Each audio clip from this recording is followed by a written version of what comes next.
Hello tout le monde, on est ensemble pour les énergies de la semaine. Du coup, je regarde les dates du 22 au 28.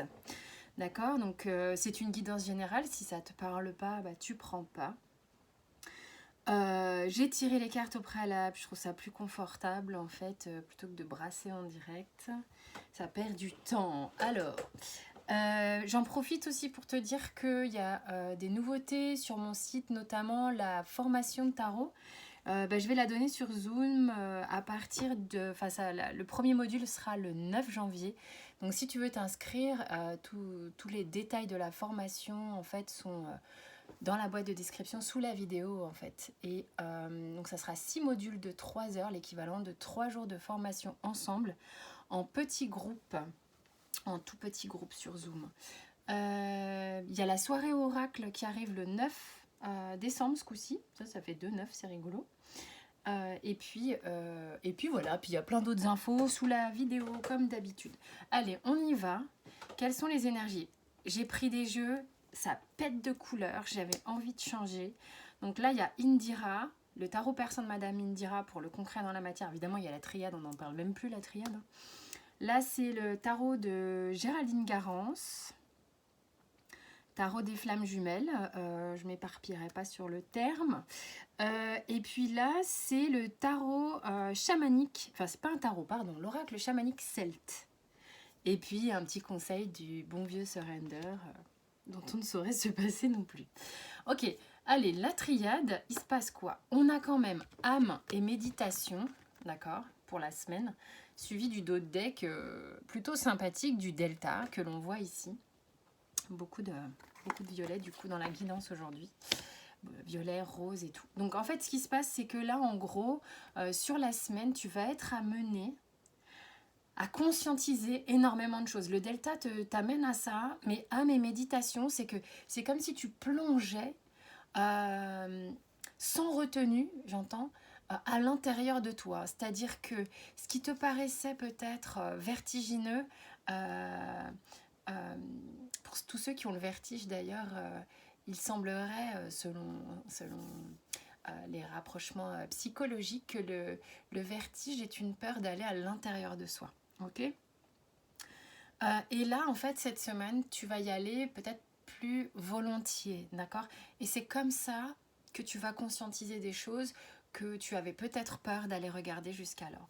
Tu te sens peut-être accompagné à le faire en toute quiétude, en toute sérénité, ok?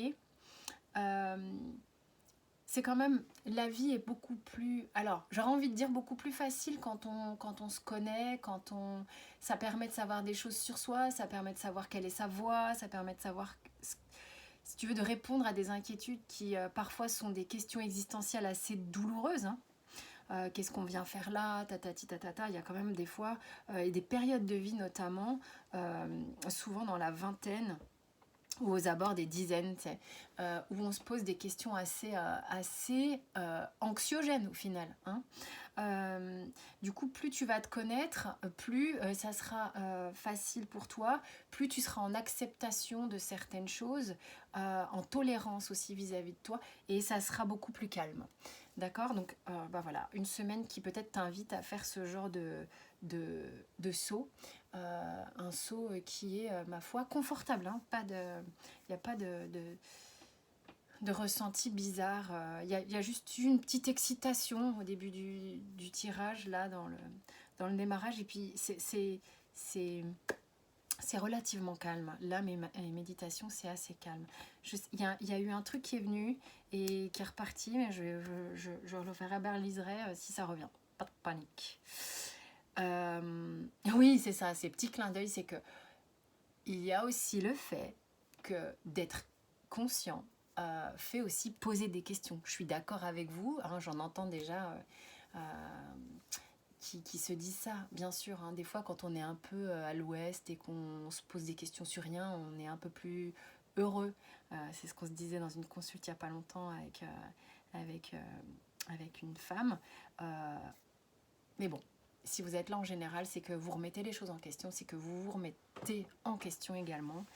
Et c'est propice. Allez, on y va. La triade avait beaucoup besoin de parler. Donc ça va être cool, tranquille. Première ligne qui peut être différente au niveau du sentiment qui est derrière. Mais là, on voit qu'il y a quand même du sentimental. Hein. On a la carte du mariage, l'as de coupe et le 7 de coupe ici. Donc, ça peut être en rapport. Quoi qu'il en soit, on commence quand même avec le cavalier d'épée, le mariage, le roi d'épée, donc les piques sont les épées, ok, dans le tarot traditionnel. On a le 10 de denier, l'as de coupe, le voyage et le 7 de coupe. Alors c'est comme si ici, donc il y a quand même cette carte du mariage qui est magnifique, mais qui est entourée de deux messieurs, un petit peu raides quand même, hein, faut avouer. Les piques sont pas commodes avec le tarot persan de Madame Indira, donc je vais me fier à ce que ça me fait ressentir. Mais moi, pour moi, il y a, c'est comme s'il y avait une dimension d'amour, une dimension d'élan émotionnel, une dimension de toi et ton âme sœur, tu vois, façon de parler quoi, âme sœur, tout ce que tu veux, juste ça peut être ton coup de cœur ou bon bref, la personne que tu kiffes quoi. Ça match super fort, mais vous êtes encadré par deux énergies, ou personne, peu importe, mais il y a des énergies ici qui veillent au grain et qui encadrent. Il y a une notion, c'est comme si c'était un peu bloqué. Donc je vais me référer à mon ressenti, donc je vais sortir de l'interprétation classique du tarot, ok, c'est ce que je vous dis dans la formation, vous n'êtes pas obligé de rester scotché au tarot, ça vous donne des infos, mais là, avec Indira, pour moi, il y a un truc qui... tu sais, c'est comme s'il y avait des parents qui veulent pas que leurs enfants se marient avec un tel ou un tel. Là, il y a une énergie qui bloque. Il y a une énergie qui bloque cette rencontre, qui bloque ce mariage. Ok ? Mariage entre guillemets. Hein. C'est pas, on parle pas de mariage concret. Enfin, sauf si ça te parle. Hein, mais... ça peut être un travail, ça peut être des parents, ça peut être un conjoint avec lequel on n'est pas séparé, ça peut être une situation financière ici, donc peut-être un truc qui est que ça nous bloque, il y a quelque chose de, peut-être une énergie de densité, une énergie de... Tu sais, ça fait comme s'il y avait une enceinte en briques autour de toi que tu as construit et tu es au milieu, peut-être avec ton conjoint, ta conjointe ou ton empire financier, je ne sais rien trop quoi, bon, bref. Mais ça, c'est la même chose que ces deux-là et ça t'empêche d'être dans cette union ici. L'union est là, hein, elle est là, elle continue de vivre ici, d'accord, avec cet as de cœur qui a besoin avec ce voyage ici, je te montre la carte parce qu'elle est jolie, de s'extraire. Il y a comme un truc qui coince. Le truc, c'est qu'on ne sait pas comment. Le 7 de coupe ici te montre que tu ne sais pas comment t'y prendre, que tu ne sais pas comment dealer aussi avec ce que tu ressens. Peut-être que ce que tu ressens, tu l'enfermes. Peut-être que ce que tu ressens, tu le brimes. Peut-être que tu es un peu rigide vis-à-vis de ta vie sentimentale. Et c'est ça aussi qui fait que ça... Tu vois, ça coince. Donc là, en gros, c'est comme si on te disait, mais ouais, mais ton as de cœur, tu as besoin de le mettre sur ce fichu voilier et te barrer, quoi. C'est juste que tu sais peut-être pas trop comment diriger ton bateau encore. Ok. Donc on voit quand même que c'est bon, clairement sur le sentimental. Qu'est-ce que le tarot de Géraldine Garance nous raconte? Je vais te dire le nom des cartes. Tu as le voyage, un truc de ouf. Voyage. Pardon.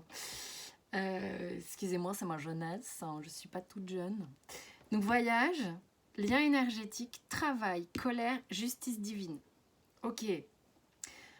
Donc, on revient sur l'idée de voyage. Bon, ça équivaut au 8 de bâton chez elle, pour ceux qui connaissent le tarot. Donc, parce que c'est un tarot, hein, d'accord, et qui veulent peut-être faire un petit rapprochement sur la valeur de la carte.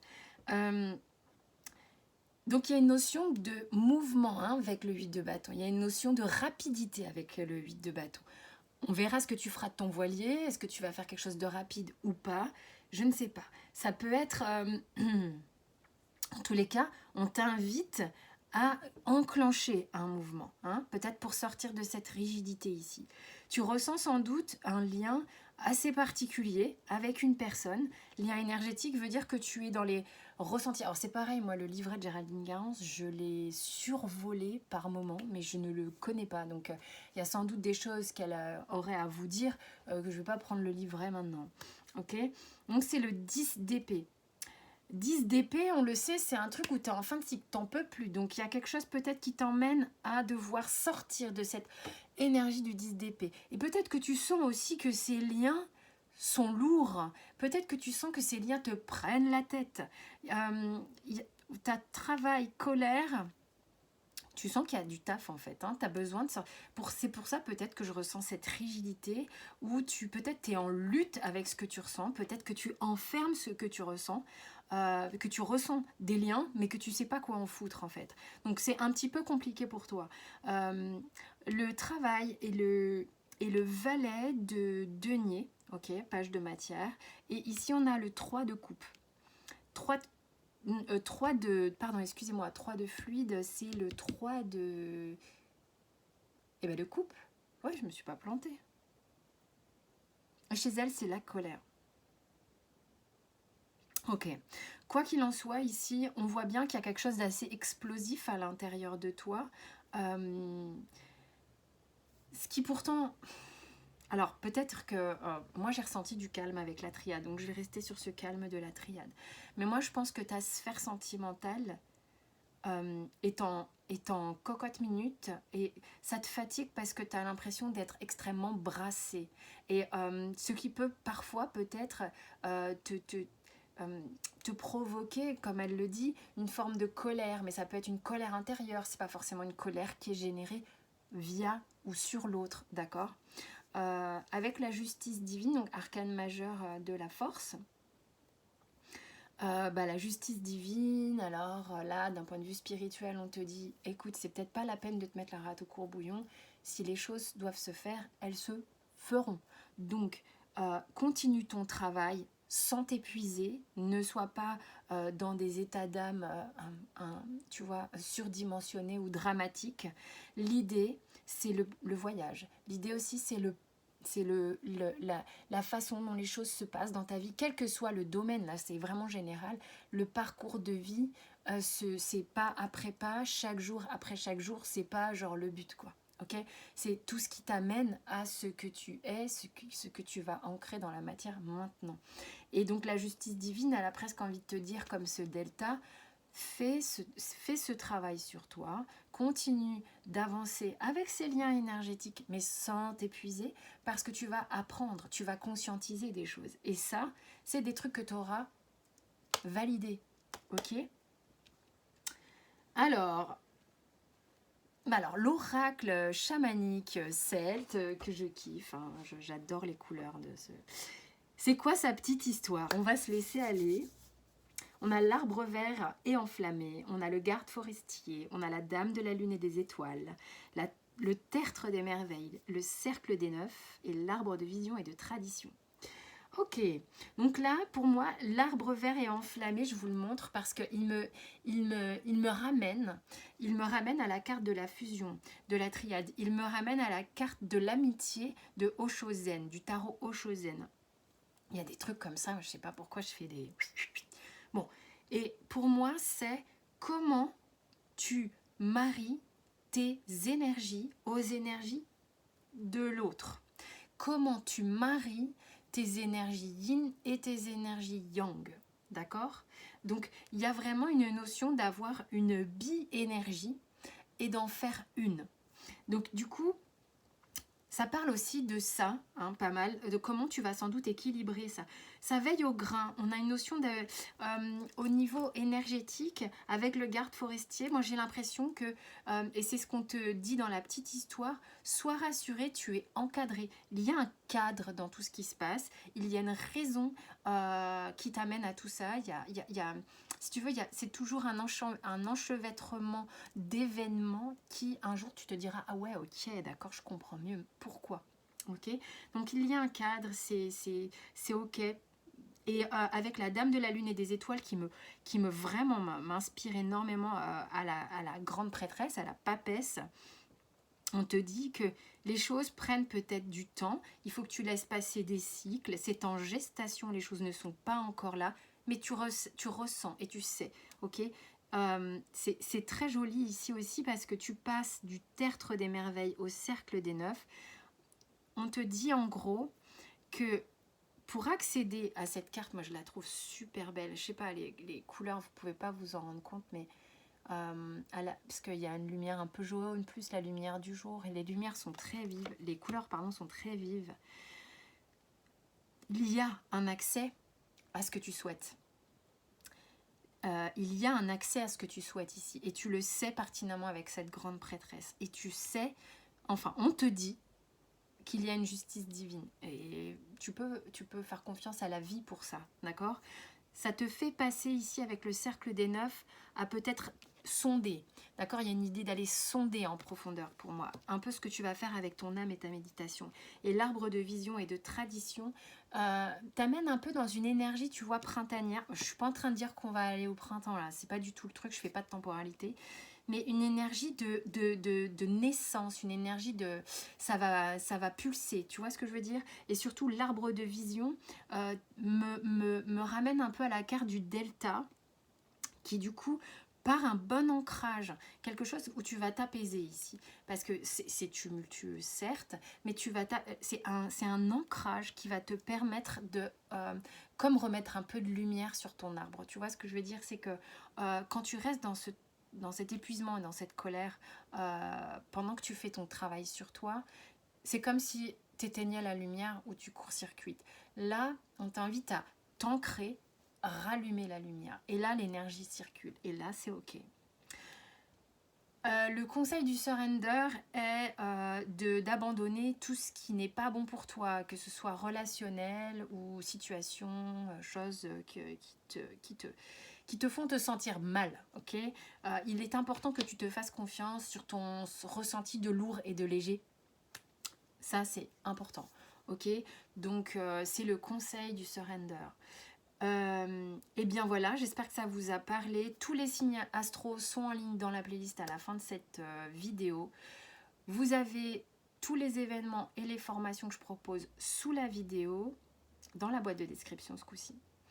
Et puis, moi, je vous souhaite une excellente semaine. Merci de votre écoute. Vous pouvez vous abonner, liker, les petites notifications, cloche, tout ça. C'est un grand merci pour ça. Et je vous embrasse très fort. Ciao, ciao!